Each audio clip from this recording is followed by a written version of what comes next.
Well, it's not every day that somebody shows up with a trunk full of 820s. So this one here was in the dragster last year. It's got a speed up kit in it, and as you can see, it's got some damage.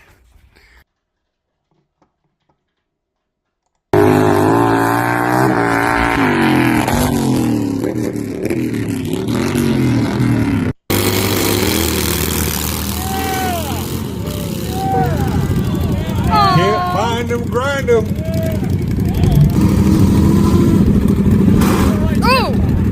Ooh, that don't sound good.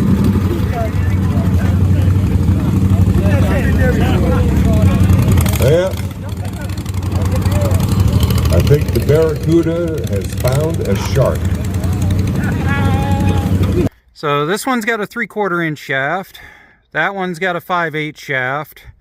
So we're going to take the speed up kit out of this, providing it survived, and we're going to stuff it in that for Dan so that he can manage to go drag racing this season. If you want to see this happening, as far as these in the racers, go over to RCG Racing. Otherwise than that, we're going to see if we can take two and make one-ish. Alright, the curiosity in me is too much, so I pulled all of these. It looks as if it shattered all the way across and down this side. So we're going to see if this will actually just come off of here, maybe. It's close. Maybe I'll thump it a couple of times and bring you guys back. Yeah, I think it's pretty close. Let me thump it. I'll bring you guys back in just a sec. Alright, ended up having to take everything out of here because this little lip here was the only thing holding that on. So let's pull this, and we're going to end up jostling that fork out. There we go.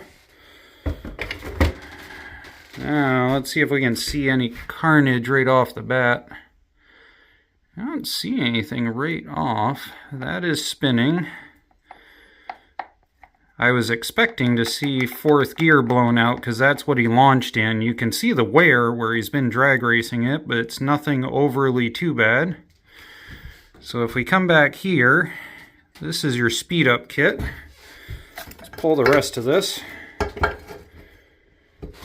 And that is looking okay at this point. So let's pop the axle. It's hard to do one-handed with you guys. I apologize. I usually tripod for this kind of stuff, but I'm a little excited and want to see what's going on here. Let's pull this. Let's check this gear.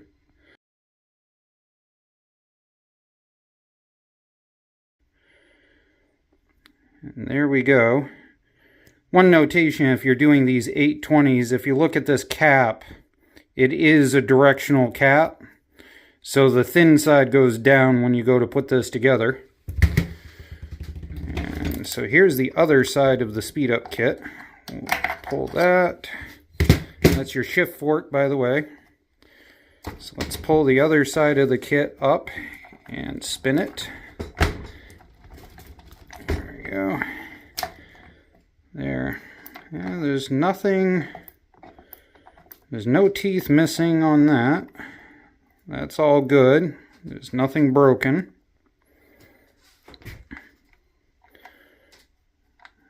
That chain is a little slack. On 820s, when you're racing them, a lot of people in circle track will remove the chain because it can explode off and blow things just like a 930 Peerless can. But this one looks fine. And yet again, I was expecting fourth gear to be blown, but it doesn't seem to be, because that's what he launched in, was in fourth. Now the other thing it could be, which we haven't checked, is it could have been the input gear bound sideways. So this is your input. It rides on here and then spins everything else. This is not bound up. This is going fine. This is going fine. So if we come up here, sometimes they will explode the teeth, or at least the MSTs will. This is actually one of my first 820s ever tearing apart, so I'm talking as I go. That input is perfect.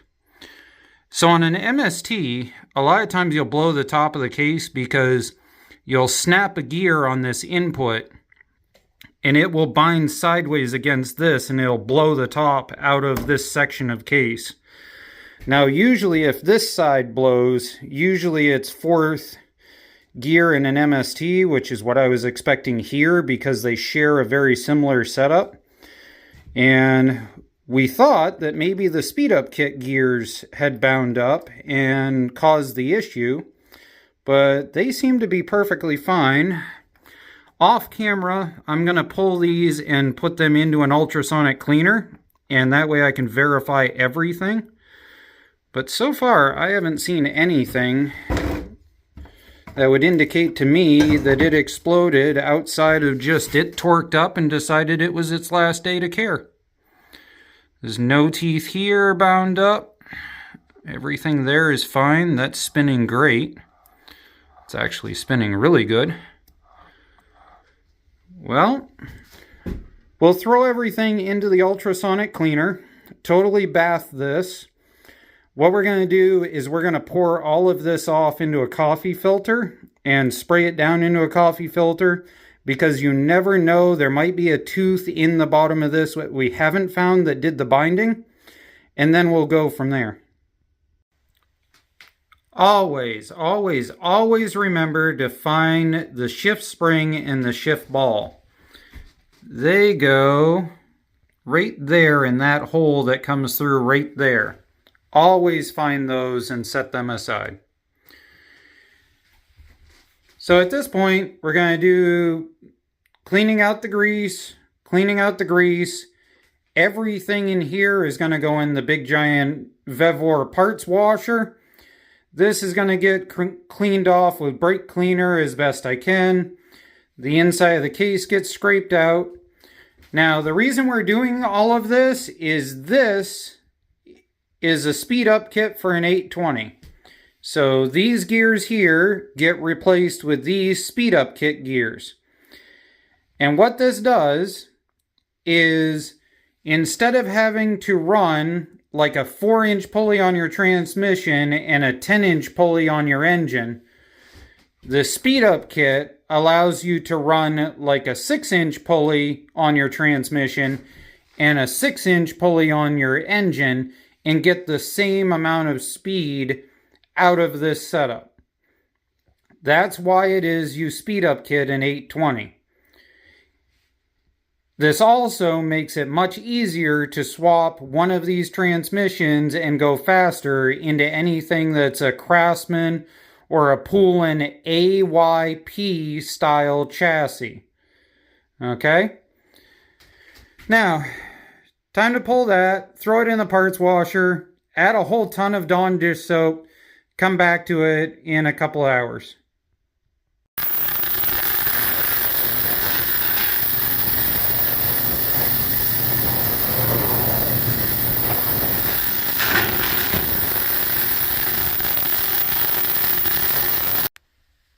About 2 hours later, some Dawn dish soap and some Pine Sol, and we end up with looking like this.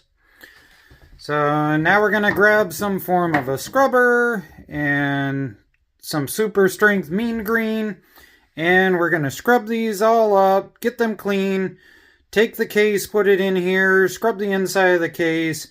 This older style grease is horrible to get off. The newer style stuff in the last like 15 years or so comes right out of the transmissions with just a little bit of brake cleaner. But this like 25-year-old stuff or older, you have to really work at it. The other thing I'm going to point out right now, because I'm sure in the comment section it's going to get blown up about it, is that each one of these has needle bearings on the inside of it.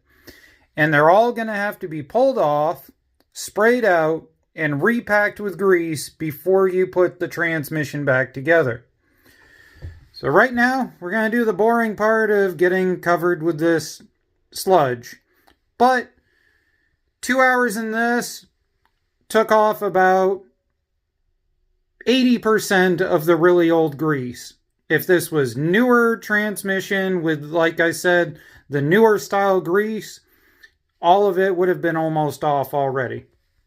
What was the point of all this fiasco? And 2 cans of cleaner later, by the way, I'm going to post a link for this. This is what I use and definitely eats the grease out of these things. You can buy it by the case on Amazon. I think it was like 46 bucks a case the last time I bought it. But so far, this is the cheapest version of brake cleaner I've been able to find that's actually worth using. At the end of all of this, it's all about these 2 gears. This is the Speed Up Kit. This is the stock kit.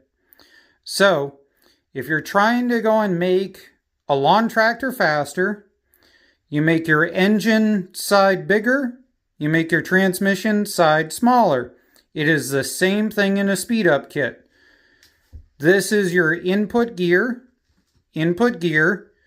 going to this, which then crosses into your bowl gear. So if we make the drive pulley bigger and the input pulley smaller, same as a transaxle. Drive gear bigger, input pulley gear smaller, faster in the bowl gear. Nothing in here changes whatsoever. At this point, I need to make sure these are greased and ready to put on. Always verify you have your shim washer. And this itty bitty seal in here does not get rolled into the bearing, because it can. The other thing to point out on these is they have a seal that pushes in right here that you need to verify and make sure is in there nice and tight. And these are keyed. If I lift this, see that little notch right there? There's one on both sides. They're keyed. You cannot get them backwards. So just take your time and put it in slowly back through. You have to monkey with it sometimes to get it to all go together. As it is, I'm going to end up reusing this rear axle as the only thing other than the speed up kit out of the old transmission. And the reason being is because these axle ends are in much better condition than those axle ends that are all rusted up and gunky and whatever. So now we just got to pop it together carefully. Do not forget your carrier right here. And call it good. I'm sure somebody that doesn't have 2 brain cells is going to comment that I didn't show how to put these together. Look.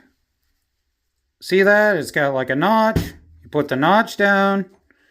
This does not matter what direction it goes. You rotate it until it clicks in, which is hard to do on camera, like so. And then you take that, you put it on, and you put it back in the case. This, you pick this up, you slide it on. It is splined. Do not force it. Take your time until it goes on. Then put your shim on, and then put your end bushing on. Be careful of your needle bearing inside. Put it on as square as possible.